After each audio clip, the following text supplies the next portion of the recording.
Okay, my question is, how do we help to save Social Security? Our generation doesn't have the pensions that our parents had. And the average Social Security benefit is only less than $1,200 a month. And right now, the banks aren't paying the interest, so even if you saved, you don't have any cash flow.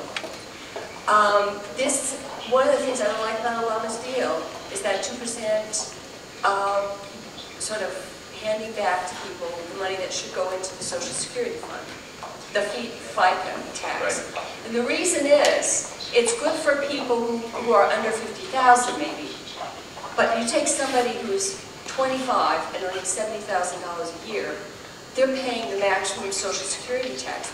If you give them the negation on the Social Security tax, they're going to end up paying tax on that to the general revenue. It weakens Social Security.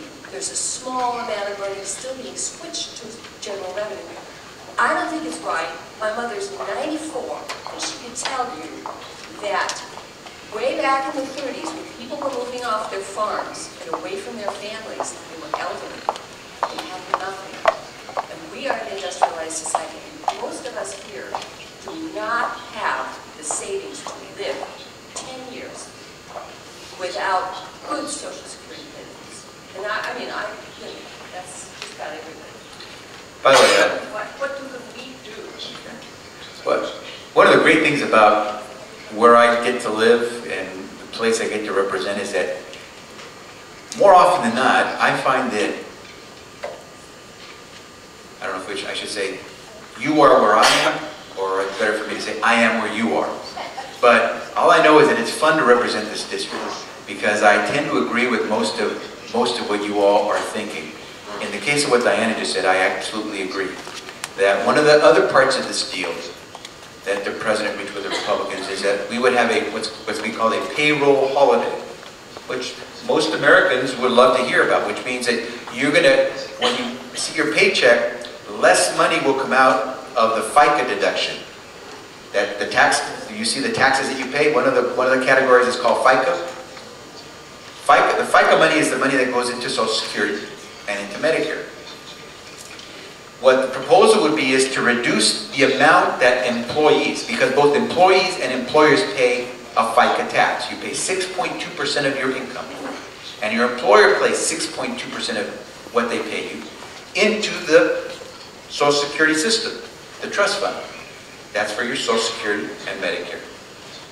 This would say that you would save 2% of your 6.2% in your taxes. So you keep that portion. So you're only paying about 4% on your income every month in FICA tax.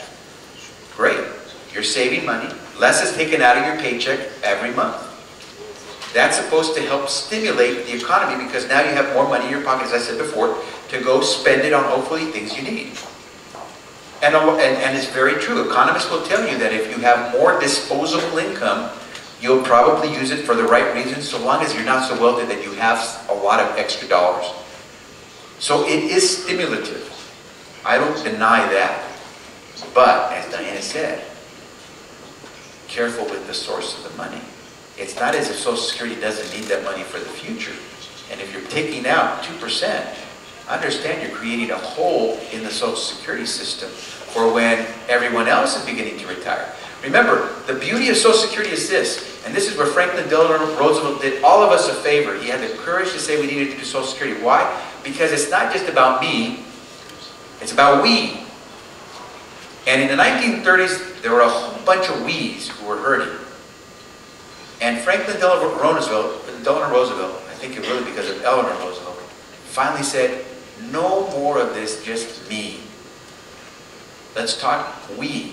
And guess what?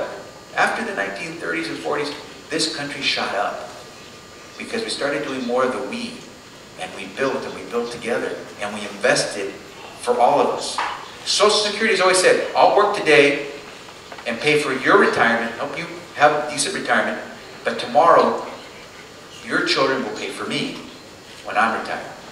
And then the day after that, my children will pay for your children. And we are taking care of each other. It's a social compact.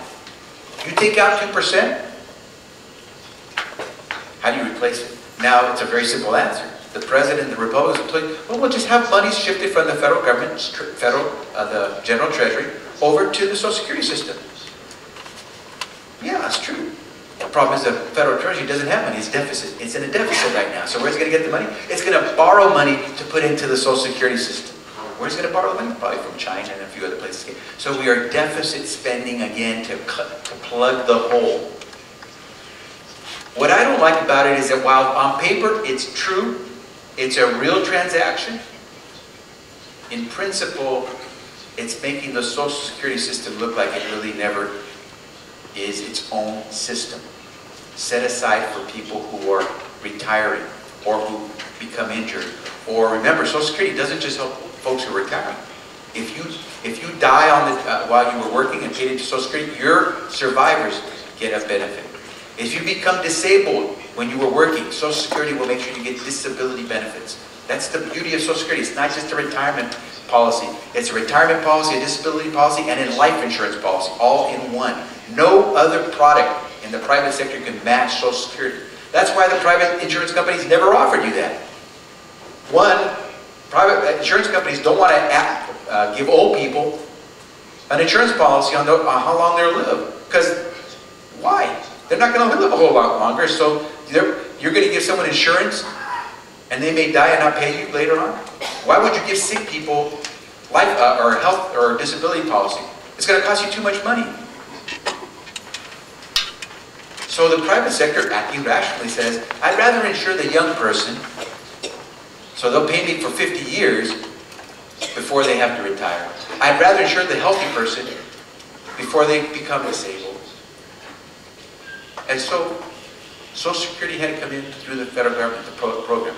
And so I would be against anything that undermines what Social Security has done since 1935 for every single American, that is never missed sending out a paycheck. And I guarantee you, some of you probably saw your 401ks and you saw how you missed a paycheck, or you looked at it and said, there's a lot missing from that 401 check. Social Security has never failed to pay. And we should never do anything that makes it difficult for Social Security to pay.